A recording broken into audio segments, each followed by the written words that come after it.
నమస్కారం దూరదర్శన్ వార్తలకి స్వాగతం నేను శాంతి ముందుగా కరోనా కట్టడికి తీసుకోవాల్సిన జాగ్రత్తలు తెలుసుకుందాం కరోనాను నియంత్రించేందుకు ప్రతి ఒక్కరూ మాస్క్ ను తప్పనిసరిగా ధరించాలి ముక్కు నోరు కప్పి ఉంచేలా సరైన పద్ధతిలో మాస్క్ ధరించాలి తరచూ చేతులను శుభ్రం చేసుకోవాలి వ్యక్తిగత పరిశుభ్రతను పాటిస్తూ భౌతిక దూరాన్ని తప్పక పాటించాలి అర్హులందరూ వ్యాక్సిన్ వేయించుకోవాలి నిబంధనలు పాటిద్దాం కరోనాను జయిద్దాం వార్తల్లోని ముఖ్యాంశాలు చూద్దాం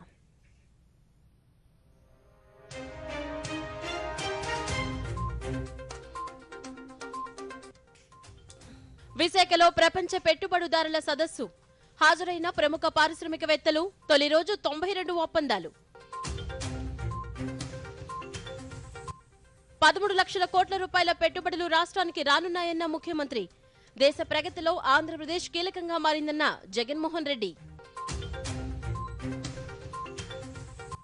ఆంధ్రప్రదేశ్ పారిశ్రామికాభివృద్ధిలో రోడ్డు కనెక్టివిటీ కీలకమన్న కేంద్ర రహదారుల శాఖ మంత్రి రాష్ట్రాభివృద్ధికి కేంద్రం సంపూర్ణ సహకారం అందిస్తోందన్న నితిన్ గడ్కరీ ఈ నెల 14వ తేదీ నుంచి రాష్ట్ర శాసనసభ సమావేశాలు ఉదయం 10 గంటలకు ఉభయ సభలను ఉద్దేశించి ప్రసంగించనున్న గవర్నర్ ఎస్ అబ్దుల్ నజీర్ పర్యాటక రంగాన్ని సమగ్రంగా అభివృద్ధి చేసేందుకు బడ్జెట్లో పలు కేటాయింపులు చేశామన్న ప్రధాని పోస్ట్ బడ్జెట్ వెబినార్ లో వీడియో కాన్ఫరెన్స్ ద్వారా ప్రసంగించిన మోదీ పర్యాటకాన్ని కొత్త పుంతలు తొక్కించేందుకు దీర్ఘకాలిక ప్రణాళికలు రూపొందించాలని సూచన లాభాల్లో ముగిసిన దేశీయ స్టాక్ మార్కెట్ సూచీలు ఉదయం నుంచి కొనసాగిన లాభాల జోరు 899 పాయింట్ల లాభంలో సెన్సెక్స్ 272 పాయింట్లు లాభపడిన నిఫ్టీ వార్తల్లోని వివరాలు ఆంధ్రప్రదేశ్కు 13 లక్షల కోట్ల రూపాయల పెట్టుబడులు రానున్నట్లు ముఖ్యమంత్రి జగన్మోహన్ రెడ్డి తెలిపారు విశాఖలో జరుగుతున్న 2 రోజుల ప్రపంచ పెట్టుబడిదారుల సదస్సులో ముఖ్యమంత్రి మాట్లాడుతూ రాష్ట్రంలో 340 సంస్థలు పెట్టుబడి పెట్టేందుకు వచ్చాయన్నారు తొలి రోజు 92 ఎంఓయూలు రాగా దీని ద్వారా 6 లక్షల మందికి ఉపాధి అవకాశాలు లభించనున్నాయని తెలిపారు దేశ ప్రగతిలో ఆంధ్రప్రదేశ్ కీలకంగా మారిందని 20 రంగాల్లో పెట్టుబడులు పెట్టేందుకు ముందుకు వచ్చాయన్నారు రాష్ట్రంలో కీలక రంగాల్లో విప్లవాత్మక సంస్కరణలు తీసుకొచ్చామని ముఖ్యమంత్రి వివరించారు రాష్ట్రంలో సుస్థిరమైన అభివృద్ధి జరగాలని అందుకు రాష్ట్రంలోని వివిధ రంగాలకు చెందిన ప్రముఖులు భాగస్వాములు కావాలని కోరారు ఏ సమస్య ఉన్నా ఎలాంటి అసౌకర్యం కలిగినా కేవలం ఒక్క ఫోన్ కాల్ దూరంలోనే అందుబాటులో ఉంటామని ముఖ్యమంత్రి పేర్కొన్నారు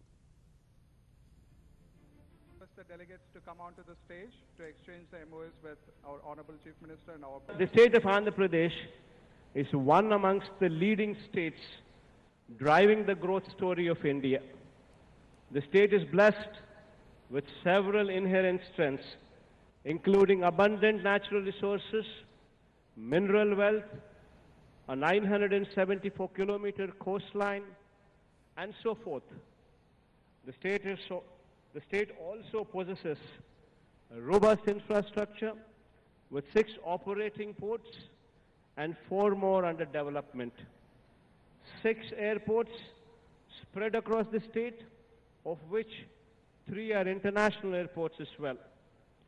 3 of the 11 industrial corridors being developed in the country are coming up in the state, housing 10 industrial nodes with a number of leading educational institutions, strategic locational advantages, abundant industrial land bank, skilled youth, a thriving industrial and business ecosystem, and above all, a proactive government with an enabling policy framework makes the state an attractive destination for your investments. Andhra Pradesh has achieved a year-on-year GSDP growth rate of 11.43% in the financial year 2021-22, which was the highest in the country. Further, in the last 3 years, the exports from our state have also increased at a compounded annual growth rate of 9.3%. Our endeavor for sustainable progress was also recognized by Niti Aayog, which rated the state number 3 in its SGD India Index rankings for 2020-21 across social, economic and environmental criteria.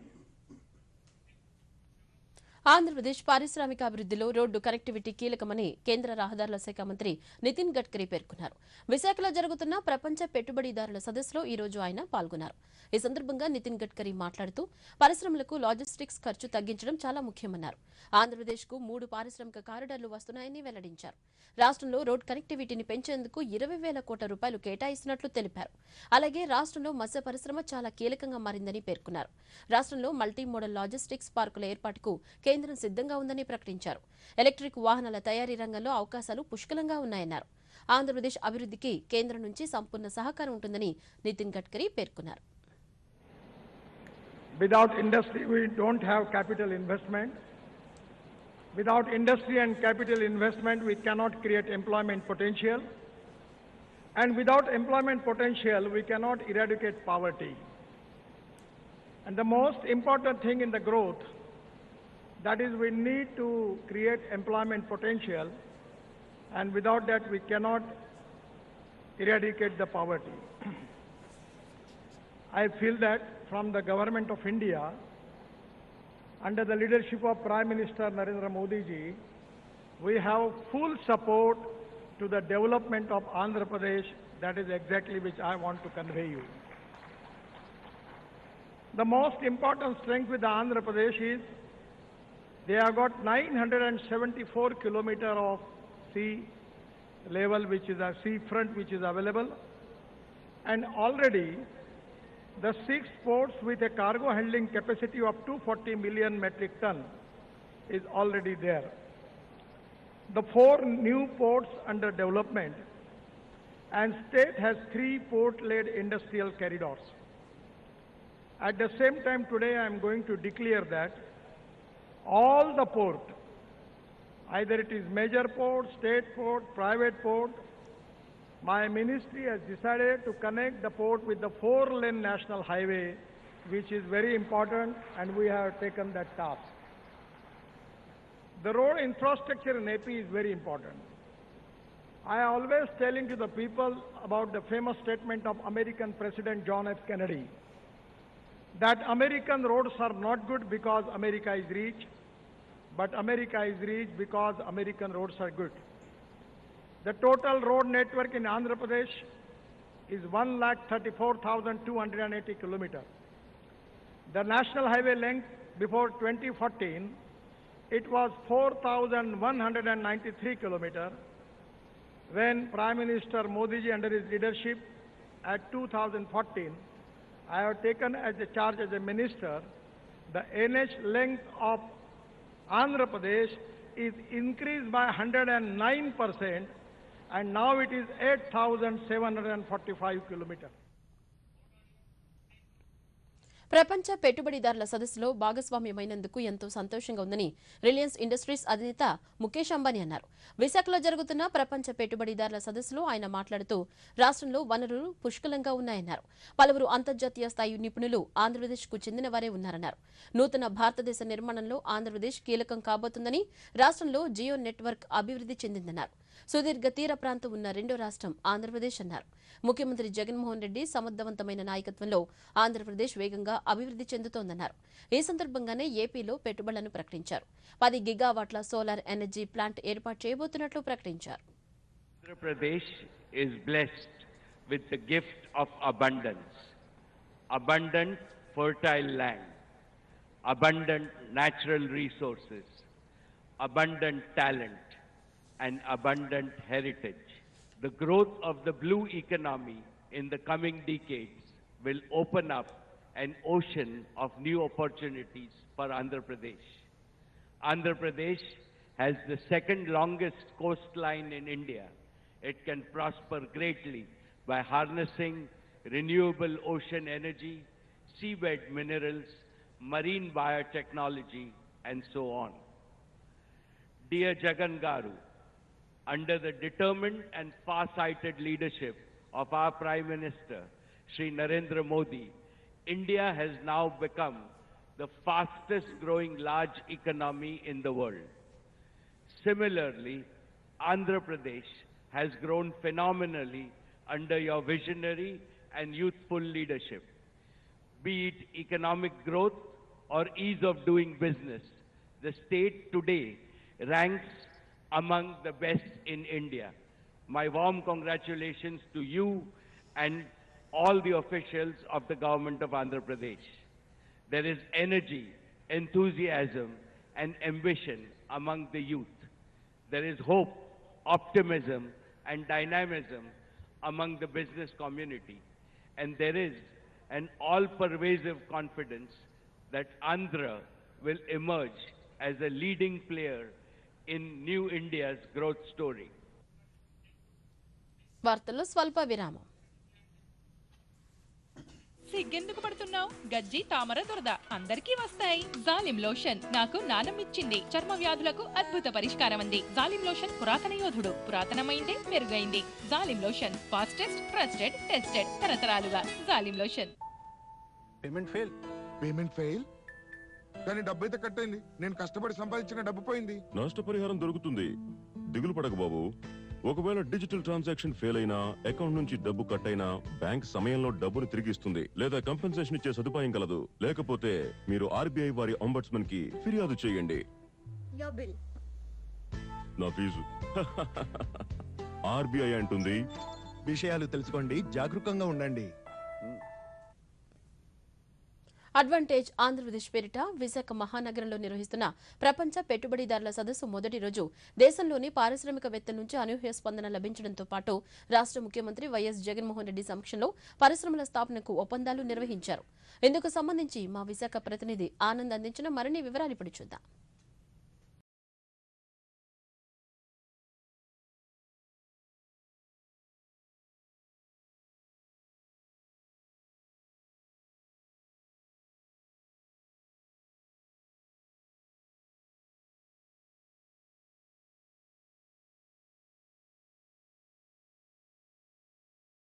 భారతదేశంలోని పారిశ్రామికవేత్తలతో 11,85,000 కోట్ల రూపాయల ఒప్పందాలను చేసుకోవడం రాష్ట్ర ముఖ్యమంత్రి YS Jaganmohan Reddy గారి సమక్షంలో చేసుకోవడం జరిగింది.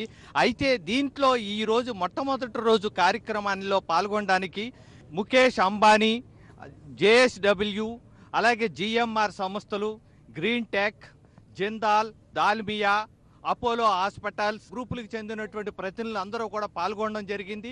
వీళ్ళందరూ కూడా పాల్గొనడమే కాకుండా వీళ్ళందరూ ఈ యొక్క పరిశ్రమలు ఆంధ్రప్రదేశ్లో నెలకొల్పడానికి ఒప్పందాలు చేసుకోవడంతో పాటు రాష్ట్ర ముఖ్యమంత్రి మాట్లాడుతూ రేపు ఇంకా ఒక 2 లక్షల కోట్ల రూపాయల ఆమోదాలను కూడా రేపు చేసుకోబోతున్నట్టు ప్రకటించారు.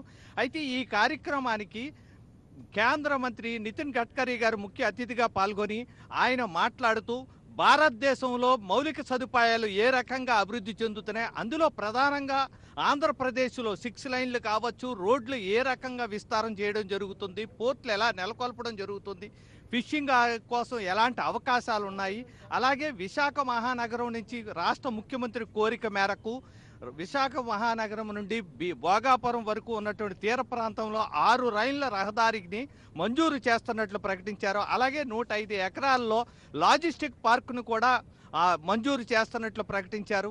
దీనితో రాష్ట్ర ముఖ్యమంత్రి హర్షం ప్రకటించారు. రేపు ఈ సదస్సులో ఇంకా లక్షల కోట్ల యొక్క ఒప్పందాలతో రాష్ట్ర పురోభివృద్ధి చెందుద్దని ఆశిద్దాం.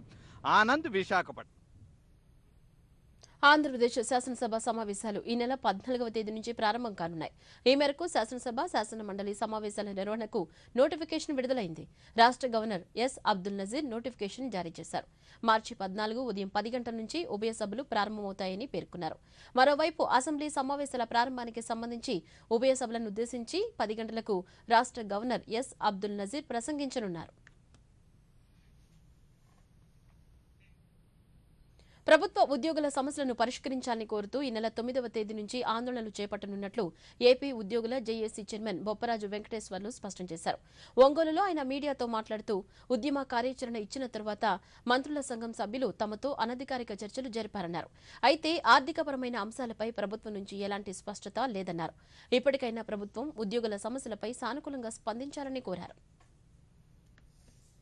ఏపీ జేఏసీ అమరావతి ఇచ్చిన పిలుపు మేరకు గత 26వ తారీఖు విజయవాడలో జరిగినటువంటి రాష్ట్ర కార్యవర్గ తీర్మానం మేరకు ఈ నెల 9వ తారీఖు నుంచి ఉద్యమ కార్యాచరణ మొదలు పెడుతున్నటువంటి నేపథ్యంలో ఆ ఉద్యమ కార్యాచరణ రాష్ట్ర వ్యాప్తంగా విజయవంతం చేయడం కోసం వివిధ జిల్లాలన్నీ కూడా పర్యటన చేయడం కోసం మా రాష్ట్ర కమిటీలో 4 టీములుగా ఏర్పడి 4 టీములు రాష్ట్రంలో 4 ప్రాంతాల్లో 4 జోన్లలో పర్యటన చేస్తున్నాం. అందులో భాగంగా ఒంగోలులో ఇట్లు బాపట్ల, అదేవిధంగా ప్రకాశం జిల్లా నాయకత్వంతో ఈరోజు సమావేశం ఏర్పాటు చేసుకొని రేపు జరగబోయే 9వ తారీఖున జరగబోయేటువంటి ఉద్యమ కార్యాచరణని విజయవంతం చేయాలనే ఉద్దేశంతో వారందరినీ కూడా కార్యోన్ముఖులను చేస్తా ఉన్నాం. ప్రస్తుత ఆర్థిక సంవత్సరం 2022-23 మూడో త్రైమాసిక భారత జీడీపీ వృద్ధి రేటు గణాంకాలు వెలువడ్డాయి. అక్టోబర్ డిసెంబర్ త్రైమాసికంలో 4.4% వృద్ధి రేటు నమోదైంది. తయారీ రంగంలో క్షీణత వల్ల వృద్ధి రేటు మందగించింది. ఈ క్షీణత ఉన్నప్పటికీ ఈ ఏడాది భారత ఆర్థిక వ్యవస్థ 7% చొప్పున వృద్ధి చెందుతుందని మంత్రిత్వ శాఖ ముఖ్య ఆర్థిక సలహాదారు అనంత్ వి నాగేశ్వరన్ తెలిపారు. ఇందుకు సంబంధించిన మరిన్ని వివరాలు ఇప్పుడు చూద్దాం. డిసెంబర్ త్రైమాసికంలో భారత జీడీపీ వృద్ధి రేటు 4.4%గా నమోదైంది. తయారీ రంగంలో క్షీణత వల్ల వృద్ధి రేటు మందగించిందని కేంద్ర ఆర్థిక మంత్రిత్వ శాఖ సలహాదారు అనంత్ వి నాగేశ్వరన్ వెల్లడించారు. ప్రపంచ ఆర్థిక మాంద్యం మధ్య కూడా భారత్ వేగంగా అభివృద్ధి చెందుతున్న ఆర్థిక వ్యవస్థగా కొనసాగుతోందని పేర్కొన్నారు. 2021-22 ఆర్థిక సంవత్సరం ఇదే త్రైమాసికంలో 11.2%గా వృద్ధి రేటు నమోదు కాగా ఈ ఏడాది రెండో త్రైమాసికంలో వృద్ధి రేటు 6.3% వృద్ధి చెందింది. ఈ మేరకు కేంద్ర గణాంక కార్యాలయం ఎన్ఎస్ఓ డేటాను వెలువరించింది. 2022-23 ఆర్థిక సంవత్సరానికి సంబంధించి రెండో అంచనాలను సైతం ఎన్ఎస్ఓ వెలువరించింది. పూర్తి ఆర్థిక సంవత్సరానికి జీడీపీ వృద్ధి రేటు 7%గా నమోదు కావచ్చని అనంత నాగేశ్వరన్ తెలిపారు. In terms of high frequency data for 22-23 in the current fourth quarter, for which 2 months are already going to be over soon, do indicate that achieving that growth rate in Q4 is well within the realm of possibility, and therefore the 7% real GDP growth estimate for 22-23 is very realistic. So we maintain, as we have mentioned in the economic survey, the growth forecast at 6.5% for 23-24. ప్రపంచ ఆర్థిక మాంద్యంలో సైతం భారత్ వేగంగా వృద్ధి చెందుతున్న ఆర్థిక వ్యవస్థగా కొనసాగుతోందని అనంత నాగేశ్వరన్ పేర్కొన్నారు. ప్రభుత్వం 2021-22 సంవత్సరానికి ఆర్థిక వృద్ధి రేటును 8.7% నుంచి 9.1%కి సవరించింది. తయారీ రంగం ఆశాజనకంగా ఉందని కూడా పేర్కొన్నారు. ఫిబ్రవరి నెల జీఎస్టీ గణాంకాలు కూడా చాలా ప్రోత్సాహకరంగా ఉన్నాయని తెలిపారు.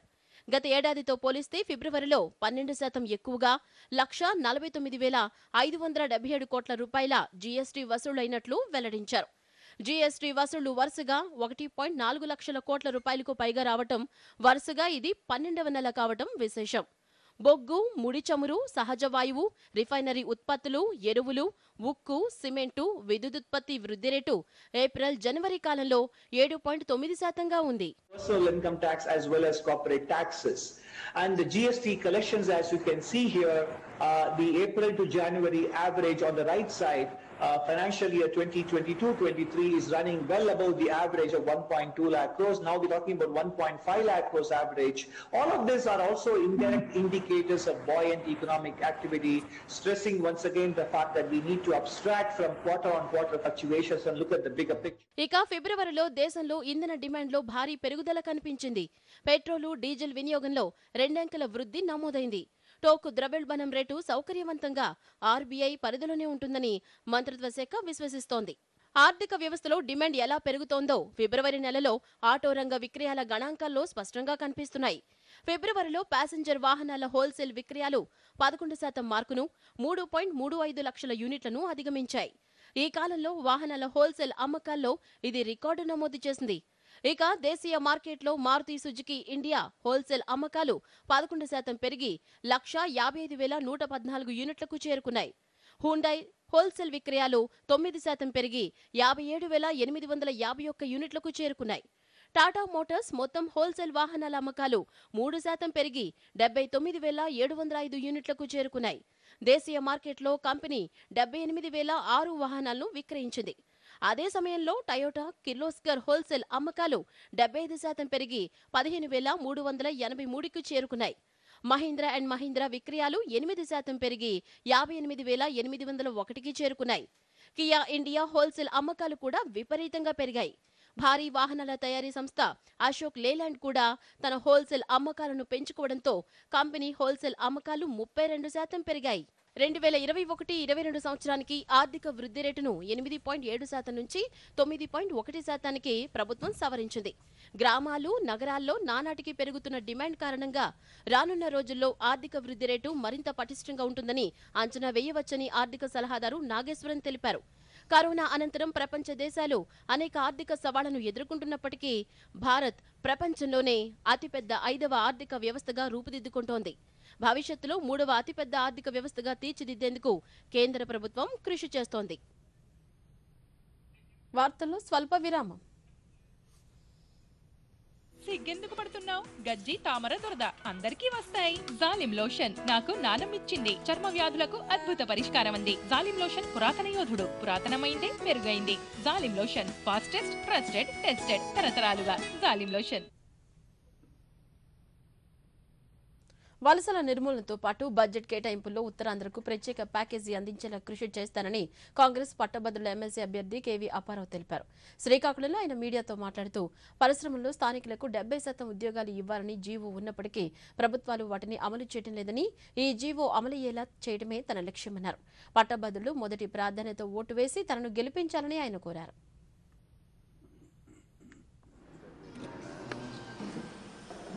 భారతదేశం స్వతంత్రం వచ్చి 70 సంవత్సరాలు అవుతున్నప్పటికి కూడా మన ఉత్తరాంధ్ర బాగా వెనుకబడి ఉంది. మన భారతదేశం ఏ మూలకెళ్ళి చూసినా సరే, ఏ అపార్ట్మెంట్ చూసినా సరే అపార్ట్మెంట్ వాచ్మెన్ మన ఉత్తరాంధ్ర జిల్లాకు చెందినవాడే ఉంటున్నాడు. ఎంతోమంది నాయకులు వస్తున్నప్పటికి కూడా ఉత్తరాంధ్ర అనేది డెవలప్ అవ్వట్లేదు. ఈ ఉత్తరాంధ్ర డెవలప్మెంట్ కోసం నన్ను మా కాంగ్రెస్ పార్టీ అభ్యర్థిగా నన్ను గెలిపించినట్లయితే రాష్ట్ర ప్రభుత్వం ప్రతి ఏటా ప్రవేశపెడుతున్న బడ్జెట్లో ఉత్తరాంధ్రకు ప్రత్యేక ప్యాకేజీని కేటాయించేదే కృషి చేస్తానని, అలాగే కేజీహెచ్ విమ్స్ హాస్పిటల్తో పాటుగా ఉన్న 6 జిల్లాలకి ప్రతి జిల్లాలోని అన్ని వసతులతో కూడిన హాస్పిటల్స్, ఉపాధి అవకాశాల కోసం మన ఏరియాని, మన సొంత గ్రామాలని, మన ఊరిని విడిచిపెట్టేసి చదువుకున్న వారు కానివ్వండి, కూలీలు కానివ్వండి వలస వెళ్తున్నారు. మనం ముందు వలస కూలీలు ఆపుకున్నట్లయితే మన ఉత్తరాంధ్ర కంపల్సరీగా డెవలప్ అవుతుందని చెప్పి. లింగ నిర్ధారణ పరీక్షలు చేసే స్కానింగ్ సెంటర్లపైన కఠిన చర్యలు తీసుకుంటామని వైఎస్ఆర్ జిల్లా వైద్యాధికారి నాగరాజు తెలిపారు. బేటీ బచావో బేటీ పడావో అవగాహన కార్యక్రమంలో భాగంగా నిర్వహించిన ర్యాలీని ఆయన ప్రారంభించారు. ఈ సందర్భంగా ఆయన మీడియాతో మాట్లాడుతూ బాలికల విద్యను ప్రోత్సహిస్తూ బాల్య వివాహాలు నిర్మూలించడంతో పాటు చిన్న వయసులో గర్భం దాల్చడం వల్ల భవిష్యత్తులో వారు ఎదుర్కొనే ఆరోగ్య సమస్యలపై తల్లిదండ్రులకు అవగాహన కల్పిస్తున్నామన్నారు. ఆడపిల్లల్ని పీసీపీఎన్డీటీ యాక్ట్లో ఎవరైనా చేస్తున్నారా అంటే డయాగ్నోస్ చేస్తున్నారా, ఫిమేల్ సెక్స్ రివీల్ చేస్తున్నారా అనే కార్యక్రమం కూడా మనం చూసి వాళ్ళని అలాంటి వాటి మీద యాక్షన్స్ కూడా తీసుకోవడం జరుగుతుంది. అలానే ప్రతి ఒక్క గర్ల్స్ హై స్కూల్స్ కావచ్చు, లేకపోతే జూనియర్ కాలేజెస్, లేడీస్ జూనియర్ కాలేజెస్లు, టీనేజ్ ప్రెగ్నెన్సీస్ ఇలాంటివి లేకుండా ఎర్లీ ఏజెస్లో ఎవరైనా బిలో 18 ఇయర్స్ ఎవరైనా మ్యారేజెస్ జరుగుతుంటే వాళ్ళ మీద కేసెస్ని రిజిస్టర్ చేయడము, అలానే ప్రతి ఒక్క ఆడపిల్ల బాగా చదువుకొని వాళ్ళు వృద్ధిలోకి రావాలని చెప్పి మనం ఆకాంక్షిస్తూ ఈరోజు ఈ మంత్ 8న ఇంటర్నేషనల్ విమెన్స్ డే కార్యక్రమంలో ఇవన్నీ మనం చేయడం జరుగుతుంది. భారతదేశ అంతర్భాగంలో ధర్మ, దమ్మ, స్పృహ ఇమిడి ఉందని, మానవతావాదానికి పునాది ధర్మంపైనే ఉందని రాష్ట్రపతి ద్రౌపది ముర్ము అన్నారు. భోపాల్లో జరిగిన 7వ అంతర్జాతీయ ధర్మ, దమ్మ సదస్సు ప్రారంభోత్సవంలో ఆమె ప్రసంగించారు. ప్రస్తుత సమాజంలో నైతికతతో కూడిన వ్యవస్థను పరిరక్షించడం, మెరుగుపరచడం ప్రతి ఒక్కరి కర్తవ్యమన్నారు.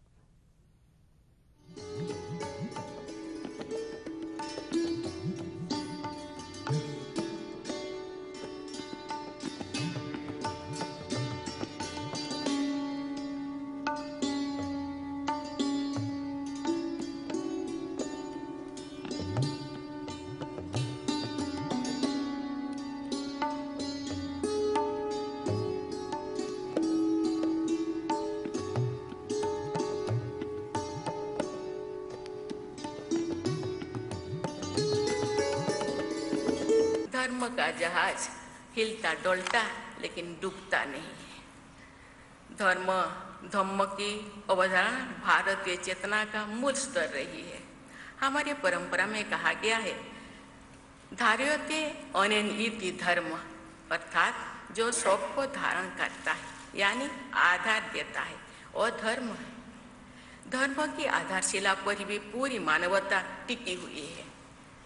राग और द्वेष से मुक्त होकर मैत्र, करुणा और अहिंसा की भावना से व्यक्ति और समाज का विकास करना पूर्व के मानववाद का प्रमुख संदेश रहा है।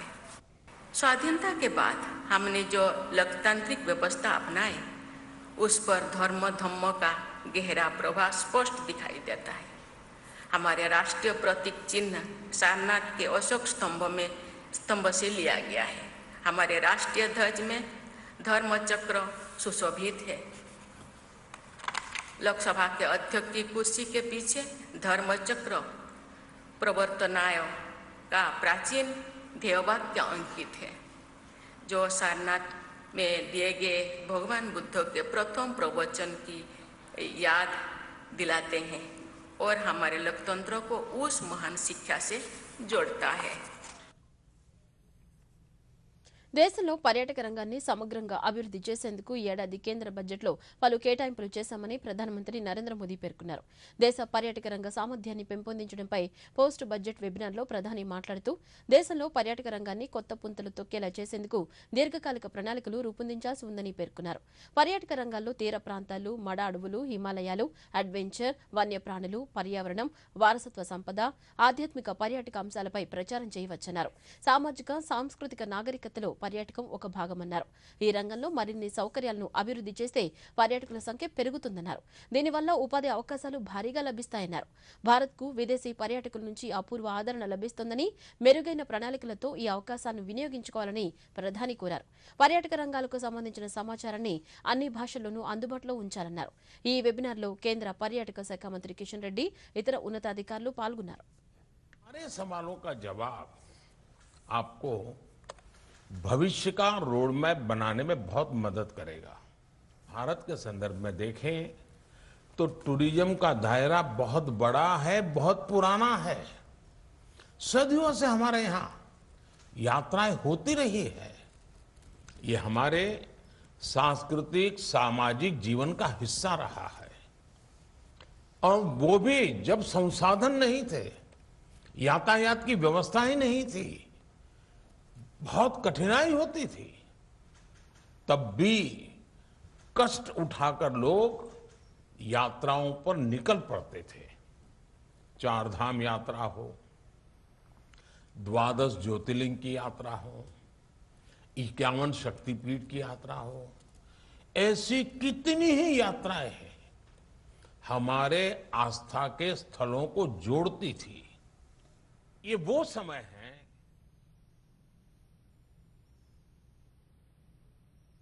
ఈశాన్య రాష్ట్రాలైన త్రిపుర, నాగాలాండ్, మేఘాలయ ఎన్నికల ఫలితాల్లో కాంగ్రెస్ పార్టీ చతికిల పడిందని కేంద్ర హోంమంత్రి అమిత్ షా అన్నారు. కర్ణాటక పర్యటనలో భాగంగా బీదర్లో జరిగిన బహిరంగ సభలో అమిత్ షా మాట్లాడుతూ ఈశాన్య రాష్ట్రాల్లో భారతీయ జనతా పార్టీకి ప్రవేశం లేదంటూ కాంగ్రెస్ పార్టీ విమర్శలు చేసిందన్నారు. అయితే రెండోసారి ఈశాన్య రాష్ట్రాల్లో ఎన్డీఏ, బీజేపీల ప్రభుత్వాలు అధికారంలోకి వస్తున్నాయన్నారు.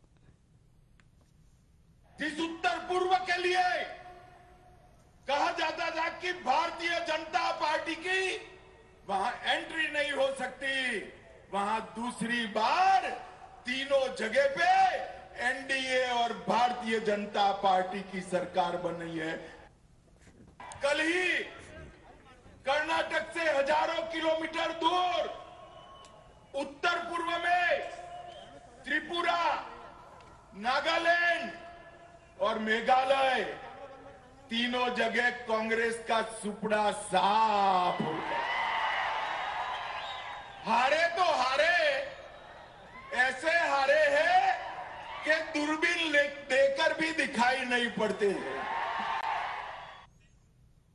దేశీయ స్టాక్ మార్కెట్ సూచీలు ఈ రోజు భారీ లాభాలతో ముగిశాయి. ఉదయమే హుషారుగా ట్రేడింగ్ ను ప్రారంభించిన మార్కెట్లు రోజంతా ఆ జోరును కొనసాగించాయి.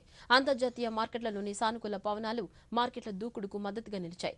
ఉదయం 59,241 దగ్గర భారీ లాభాలతో ప్రారంభమైన సెన్సెక్స్ చివరకు 899 పాయింట్ల లాభంతో 59,808 దగ్గర స్థిరపడింది.